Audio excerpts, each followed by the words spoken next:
आपको बचाने के लिए संपूर्ण लॉकडाउन होने जा रहा है। 137 crores. That is our population. COVID-19 can be characterized as a pandemic.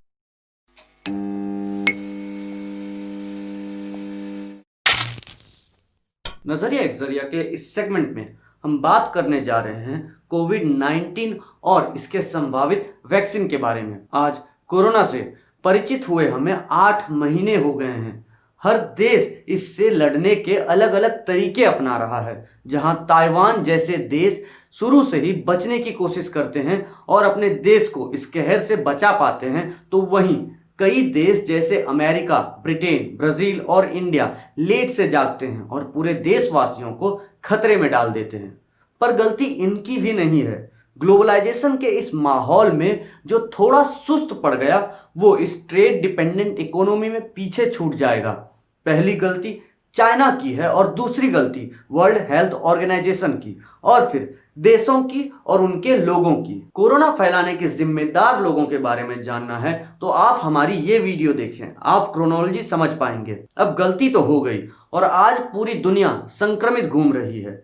किसी ने लॉकडाउन लगाया तो कोई हर्ड इम्यूनिटी का कॉन्सेप्ट फॉलो कर रहा था। लॉकडाउन में जो हुआ वो आप जानते ही हैं।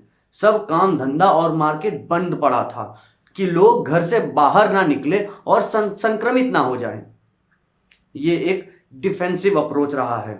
वहीं कुछ देश जैसे ब्रिटेन हर्ड इम्यूनिटी को फॉलो कर रहे थे, जहां वो लोगों को इन्फेक्ट होने दे रहे थे कि धीरे धीरे सब इम्यून हो जाएं। ये आइडिया जितना रिस्की दिखता है उतना ही रिस्की भी है। वैसे कुछ देशों की सरकार कोरोना को मिथ मान रही थी और लोगों को जानबूझकर खतरे में डाल रही थी। अब आते हैं इस बीमारी की तरफ। ये सांस, थूक और कांटेक्ट से फैलता है, जहां अगर आप किसी संक्रमित आदमी के आसपास 5 मिनट से ज्यादा रहे तो आप इस बीमारी के चपेट में आ सकते हैं।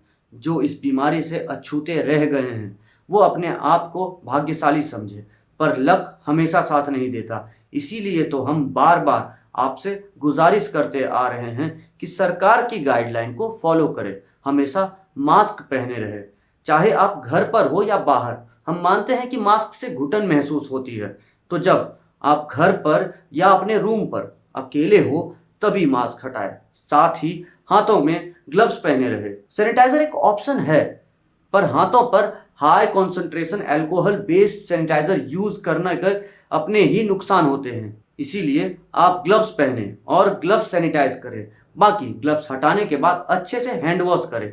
मानते हैं कि ये बहुत ज्यादा हो गया, पर जान बचाना है तो संभल कर रहना होगा। हो सकता है कि आप संक्रमित कभी ना हो या आप इम्यून हो, पर इम्यून होने के बाद भी आप इस बीमारी को अपने घर वालों या नजदीकी लोगों तक फैला सकते हैं जो कि शायद इम्यून ना हो। तो क्या आप ये रिस्क लेने को तैयार हैं?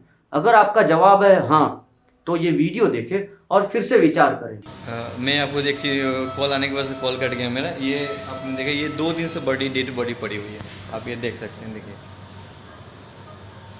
ये 2 दिन से ये इतना बुरा हाल है कि हम बता नहीं सकते। एक ये बॉडी है, अब ये देख लीजिए, अब ये देख लीजिए, ये देख लीजिए। अब ये सुनिए कि यहाँ की सिचुएशन क्या खराब है। ये कोरोना का लोग का डर फैला रहा है कि यार ये कोरोना की वजह से ऐसा हो रहा है, ऐसा। हमने क्या किया है? ये मेरे फादर है, इनको छोड़ के हम जा नहीं सकते हैं। इनको मरते हुए छोड़ के नहीं, ये ठीक होके जाएंगे। पापा थोड़ा फेस दिखाइएगा ऊपर, ये देखिए, ये बिल्कुल ठीक है, ये ठीक होकर जा सकते हैं। पर ये कंडीशन इतना सिचुएशन ख़राब करके यहाँ पर रखा गया है कि कोई भी इंसान आए तो डर के मारे अपना क्षमता खो सकता है या कुछ भी उसको हो सकता है। कुछ साफ सफाई ये आप ये देख सकते हैं, ये देखिए, ये यहाँ का ICU देख लीजिए, देखिए, ये देखिए। अब सवाल आता है ट्रीटमेंट का।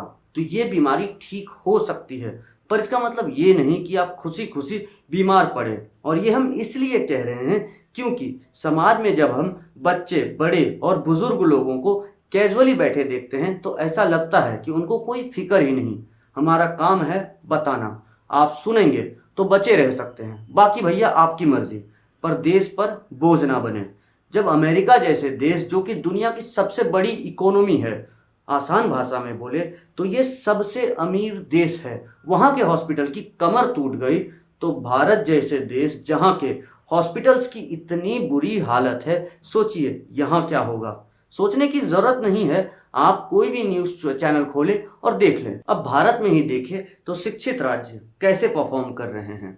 केरला जो कि सबसे ज्यादा शिक्षित है, वहां इस बीमारी का कहर सबसे कम पड़ा, वहीं बाकी राज्य इस महामारी को संभाल नहीं पा रही।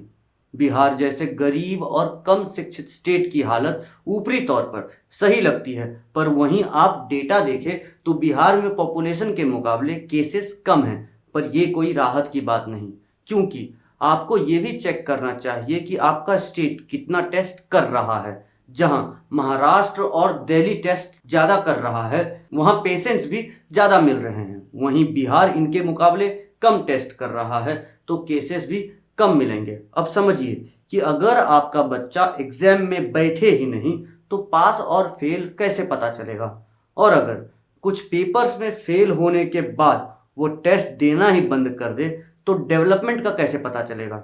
यही सेम कंडीशन भारत के साथ है। जहां अमेरिका धुआंधार टेस्ट कर रहा है, उनकी न्यू केसेस की संख्या भी ज्यादा आती रही है और टोटल केसेस में सबसे आगे है, पर भारत में टेस्ट शुरू से ही कम हुए तो केसेस भी कम आ रहे थे, पर जैसे जैसे हम टेस्ट करने की क्षमता बढ़ा रहे हैं, हम टोटल केसेस में ऊपर आते जा रहे हैं। अब बात आती है वैक्सीन की, तो ये हम साफ कर दे कि कोई भी वैक्सीन 2021 से पहले तैयार नहीं हो सकती।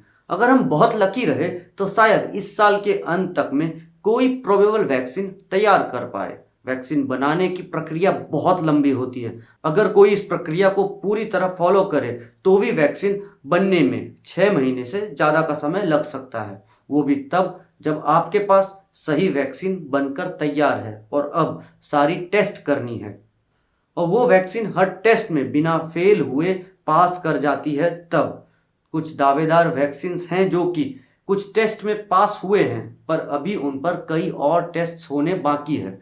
अब भारत में पहले पतंजलि ने क्लेम किया कि वो वैक्सीन तैयार कर चुकी है, जो कि आयुर्वेदा से तैयार हुई है, पर यह दावा गलत निकला।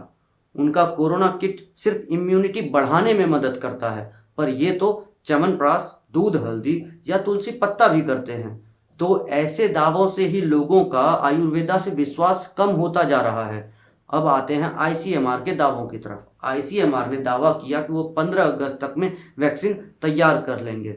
हम ऐसे कॉन्फिडेंस की कदर करते हैं और आशा करते हैं कि हम वैक्सीन तैयार कर लें, पर कोई भी वैक्सीन तब तक फुल प्रूफ नहीं मानी जाती जब तक वो हर टेस्ट में पास न कर जाए। और आईसीएमआर का दावा शायद पिछले महीने ही आया है, और अगर उनके पास कोई दावेदार वैक्सीन है तो उसे लोगों तक पहुंचाने के पहले सारे टेस्ट में पास करना होगा, जिसमें कम से कम 6 महीने का समय तो लगेगा ही। अब मेरे नज़रिए से अगर कोई वैक्सीन 2020 के अंत में या 2021 तक में तैयार हो पाती है तो भी ये वैक्सीन हर कोने तक पहुंचने में कम से कम 1 साल का समय लेगा। हम नीता अंबानी जी के शुक्रगुजार हैं जिन्होंने ये आशा दी है कि अगर कोई वैक्सीन तैयार हो जाए तो वो हर कोशिश करेंगे कि वो वैक्सीन लोगों तक जल्दी पहुंचे। ये होती है असली देशभक्ति।